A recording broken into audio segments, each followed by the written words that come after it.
जी, अस्सलाम वालेकुम। उम्मीद है कि आप तमाम दोस्त खैरियत से होंगे। मार्केट की सूरत-ए-हाल पर इंशाल्लाह बात करेंगे, जंग के हवाले से कुछ 1-2 अपडेट्स हैं, उन पर भी बात करेंगे। शरह सूद के हवाले से अब आपको पता है कि मॉनेटरी पॉलिसी जो है वो अगेन सर पर है 1 हफ्ते तक। उस पर भी थोड़ा-सा बात करने की कोशिश करेंगे और नियर टू द क्लोजिंग जो है वो हम कोशिश करेंगे कि गनी डेयरीज़ का चार्ट जो है वो आपके साथ डिस्कस किया जाए। काफ़ी ज़्यादा फीडबैक था इस हवाले से। क्योंकि सोशल मीडिया फिर आपको पता है ना, उसके ऊपर तो फिर चीज़ें बहुत ज़्यादा चलती हैं। तो जिस तरह से ज़्यादा लोग जो है वो इन चीज़ों को देखते हैं, फिर उनमें एक जो क्वेश्चन्स हैं, वो भी फिर ज़्यादा जो है वो जन्म लेते हैं। तो इंशाल्लाह गनी डेयरीज़ का चार्ट जो है वो डिस्कस करने की कोशिश करेंगे। आज मार्केट ने 903 पॉइंट्स जो हैं वो मज़ीद लूज़ किए हैं और मार्केट की जो क्लोजिंग है, वो 1,70,000 का जो साइकोलॉजिकल लेवल है, उससे नीचे है। कल भी हम इस पर बात कर रहे थे और आपको याद होगा कि मैंने ये गुज़ारिश की थी कि अभी अगले कोई 1-2 दिन जो हैं, यानी कि जुमे को भी अगर आप शामिल कर लें तो वो ज़्यादा बेहतर होगा। कोई बहुत बड़ी मूव जो है वो शायद हमें देखने को ना मिले। लेकिन जिस वक़्त बजट पेश हो जाएगा जिस तरह से बात हो रही है तो फिर उसके बाद चीज़ों में क्लैरिटी आ जाएगी। फिर जो है वो कोई बाकायदा तौर पर ट्रेंड के हवाले से कोई राय कायम की जा सकती है। तब तक छोटे शेयर्स के अंदर जो है वो यकीनन काम जो है वो हमें होता हुआ नज़र आ सकता है। 903 पॉइंट्स की कमी के साथ अगर हम सर्किट ब्रेकर की बात करें तो माशाल्लाह से आज भी जो है वो 17 कंपनीज़ आपको अपर कैप में नज़र आ रही हैं और इसके साथ अगर हम लोअर कैप की बात करें तो यकीनन कोई काबिल ज़िक्र कंपनी जो है वो मौजूद नहीं है। जंग के हवाले से दोनों पार्टीज़ जो हैं वो एक मर्तबा फिर एक दूसरे के ऊपर जो है वो तबाह आज़माई कर रही हैं। और अभी तक की जो इत्तलात हैं वो बहरहाल यही हैं कि फुल फ्लेज वॉर जो है वो अमेरिका की तरफ से दोबारा जो है वो शुरू नहीं की जा रही। अब इसके पीछे उनकी क्या मंतक है वो बेहतर समझते हैं लेकिन जो दबाव इस वक़्त जारी है रीजन के अंदर वो ये है कि ख़ास तौर पर जो लेबनान का मामला है उसको भी साथ में शामिल किया जाए ताकि ये जो पीस टॉक का जो सिलसिला है, अगर ये आगे बढ़ता है जिसके हवाले से एक मर्तबा फिर इस वीकेंड की बात हो रही है। तो अगर इस वीकेंड की बात की जाए तो फिर दोनों हवालों से बड़ा इम्पोर्टेंट होगा। एक तो बजट की क्लैरिटी जो है वो आ जाएगी और अगर जंग के हवाले से कोई सूरत-ए-हाल जो है उसमें कोई तब्दीली आनी है, तो उसकी तरफ से भी कुछ क्लैरिटी आने के चांसेज़ हैं। तो इसलिए अगले 2 दिन जो है उसमें बेहतर यही होगा कि एक तो अगर आपने ट्रेड ज़रूर लेनी है तो स्टॉप लॉस के साथ काम करें जिस तरह से कि हम रिकमेंड करते हैं और अगर आप इन्वेस्टर हैं तो कोशिश करें कि कोई चीज़ अगर आपको वाक़यतन किसी अच्छे लेवल पर मिलती है, तो देन जो है वो आप अपनी स्ट्रैटेजी के मुताबिक जो है वो ज़रूर काम करें।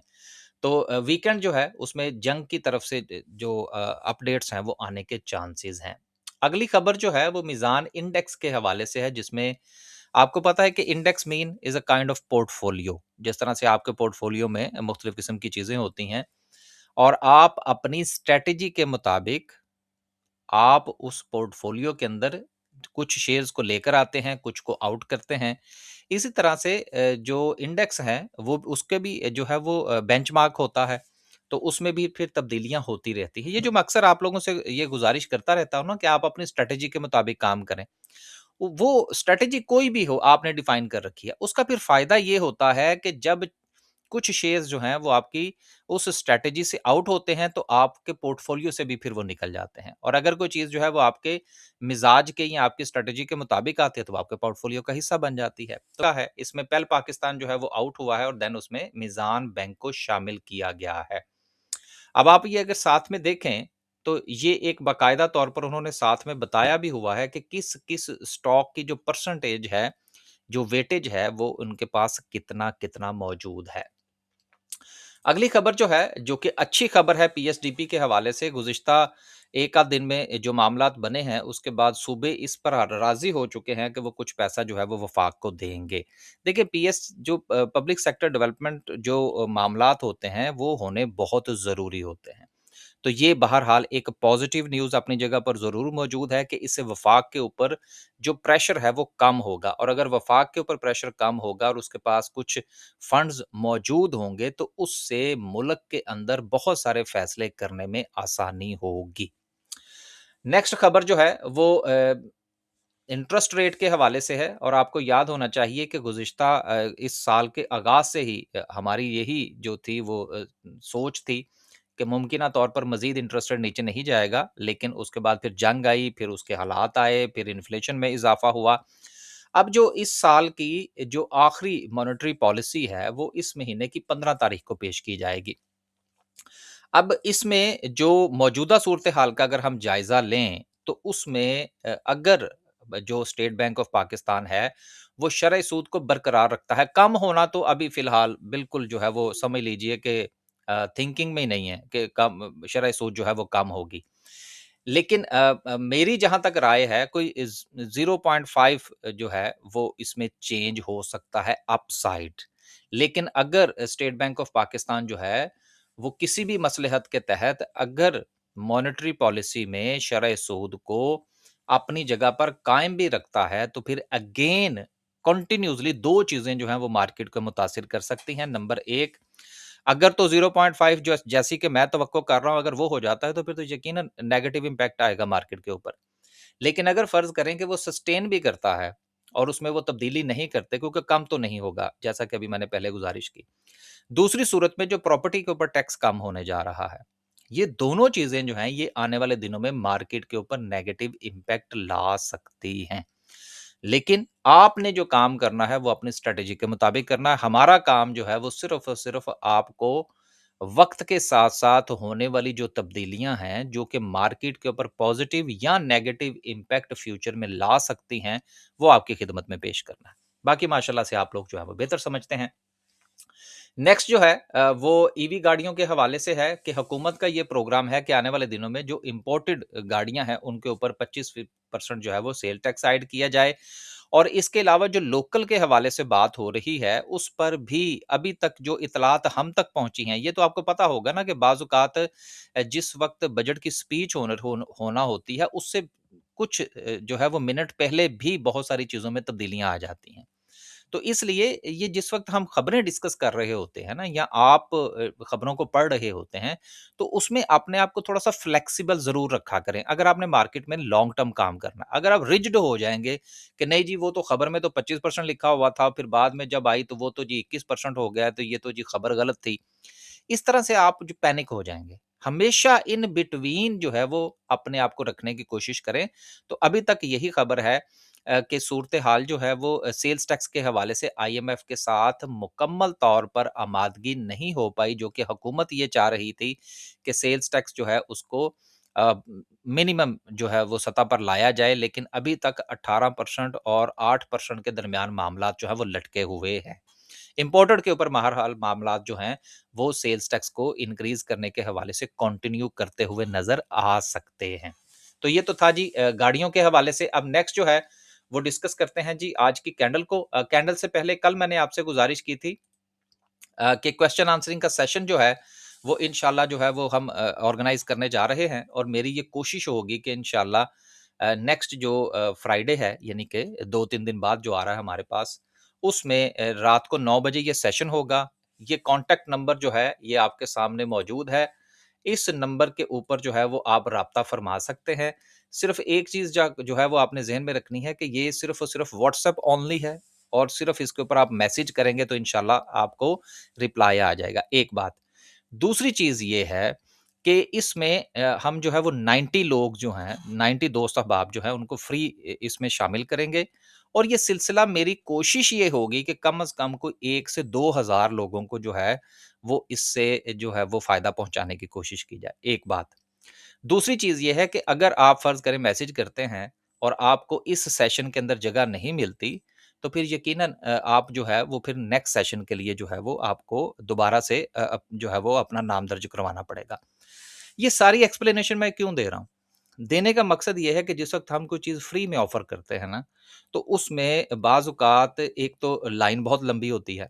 दूसरी चीज़ ये है फिर दोस्त अहबाब जो हैं वो ये समझते हैं कि शायद जो है जी वो हमसे पहले ही जो है वो सीटें बुक हो चुकी हैं, तो ऐसा नहीं है। थोड़ा-सा ना एतबार ज़रूर करें कि ये एक तो फ्री होगा और इंशाल्लाह कंटिन्यू करेगा। लेकिन फ्री में एक दोस्त को एक सेशन के अंदर जो है वो मसलन फ़र्ज़ करें किसी ने इस सेशन के अंदर जो है वो क्वेश्चन आंसरिंग के अंदर जो है वो हिस्सा ले लिया। अब नेक्स्ट के अंदर वो चाहेगा तो फिर उसको फ्री में पार्टिसिपेशन नहीं होगी। लेकिन कम से कम किसी के जो सवालात हैं, अगर वो उसके जवाबात चाहता है तो वो उसके फ्री के लिए उस फ्री की जो फैसिलिटी है वो उसके पास होनी चाहिए और हम इसको इंशाल्लाह कंटिन्यू करने की कोशिश करेंगे, लेकिन वो डिपेंड करता है आप दोस्तों के फीडबैक पर। आगे चलते हैं जी। नेक्स्ट जो है वो डिस्कस करते हैं आज की कैंडल को। कैंडल से पहले गनी डेयरीज का चार्ट, इनके जानवर जो है वो धड़ाधड़ आ रहे हैं ऑस्ट्रेलिया से। ये एक अच्छी सपोर्ट के करीब, जो कि इसका अराउंड जो ज़ोन बनता है वो कोई ₹20 का ज़ोन बनता है, जहाँ पर ये मुमकिना तौर पर सपोर्ट लेता हुआ नज़र आ रहा है। लेकिन इसके साथ अगर आप थोड़ा-सा गौर फरमाइए, तो ये अपनी एक ट्रेंड लाइन है जिससे मुसलसल जो है ये रिजेक्शन भी लेता हुआ नज़र आ रहा है। लिहाज़ा मुमकिना तौर पर अगर ये अपनी इस जो ट्रेंड लाइन है इसको अगर ब्रेक करता है, तो देन इसके अंदर जो है वो एंट्री ली जा सकती है इस ज़ोन के नीचे स्टॉप लॉस लेके। तो देन इसके जो ट्रेंड के अंदर जो तब्दीली है मुमकिना तौर पर वो हमें नज़र आ सकती है, जिसमें मुमकिना तौर पर ये वापसी का सफ़र जो है वो पहला तकरीबन कोई 24 से ₹25 का ज़ोन बनता है, जहाँ तक ये जा सकता है। अगेन हम किसी को बाय सेल की कॉल नहीं दे रहे। मकसद जो है वो सिर्फ़ और सिर्फ़ आपके साथ जो है वो चार्ट को डिस्कस करना है। एक बात, एक चीज़ जो थी वो प्रीवियसली जो मैं अभी आपसे डिस्कस कर रहा था क्वेश्चन आंसरिंग सेशन के हवाले से, यही नंबर है कि अगर आप हमारी कोई भी सर्विसेज़ जॉइन करना चाहते हैं या स्टॉक मार्केट में अकाउंट ओपन करवाना चाहते हैं, तो यही नंबर है। अगर आप इसके अलावा किसी नंबर पर मैसेज करेंगे, तो उससे तो आपको एक तो रिप्लाई नहीं आएगा और ना ही जो है वो आपको सेशन में शामिल किया जाएगा। ये प्लीज़ कुछ चीज़ें हैं, इनको ज़रूर नोट फरमाइए। आगे चलते हैं जी और डिस्कस करते हैं जी आज की कैंडल को। कैंडल के पॉइंट ऑफ व्यू से जो कल हमने डिस्कस किया था, हम उसी को कंटिन्यू करेंगे। अच्छा, कल एक दोस्त ने मैसेज किया, उसने कहा जी देखें जी आपने बीटीसी का भी चार्ट डिस्कस कर दिया, आपने सिल्वर का भी चार्ट डिस्कस कर दिया, गोल्ड का चार्ट तो आपने डिस्कस ही नहीं किया। तो मैंने कहा गोल्ड कौन-सा अपनी जगह पे खड़ा रह गया यार, उसने भी तो नीचे जाना ही है। तो गोल्ड भी जो है वो मज़ीद जो है उसमें गिरावट जो है वो देखी जा रही है। केएसई 100 के हवाले से हमारी स्ट्रैटेजी में कोई तब्दीली नहीं है। Same as same. एक तो स्मॉल कैप्स में जो है वो मज़ीद काम होने के चांसेज़ हैं अगले 2 दिन। मार्केट जो है वो 1,70,000 के ऊपर जो है वो मज़ीद अपने आप को स्ट्रेस लेती हुई नज़र आ रही है। तो इन तमाम मामलात को मद्देनज़र रखते हुए बेस्ट तो ये है कि अगले 2 दिन जो है वो आप मार्केट से दूर रहें। लेकिन जिस तरह से मैंने कल भी गुज़ारिश की थी, मैं आज भी गुज़ारिश कर देता हूँ कि इंडिविजुअल स्टॉक्स के ऊपर आप नज़र रखें। उसकी वजह ये है कि बड़े स्टॉक्स के अंदर शायद अभी आपको ज़्यादा मूवमेंट नज़र ना आए। तो उसकी वजह से जो केएसई 100 का जो बेंचमार्क है, शायद वो आपकी ट्रेड को उतना सपोर्ट ना करे। तो इसलिए आप इंडिविजुअल स्टॉक्स में अपने स्टॉप लॉस को आइडेंटिफ़ाई करें और प्रॉफिट टेकिंग के लेवल्स को आइडेंटिफ़ाई करके ज़रूर ट्रेड बनाइए। बस जी, आज के लिए सिर्फ़ इतना ही। खुश रहें, आबाद रहें, अपने पोर्टफोलियो का ख़्याल रखें और जो हमारा क्वेश्चन आंसरिंग का सेशन है, उसके हवाले से फीडबैक ज़रूर दीजिएगा, ताकि ये सिलसिला जो है वो फिर इंशाल्लाह आगे लेकर जाया जाए। अल्लाह हाफ़िज़।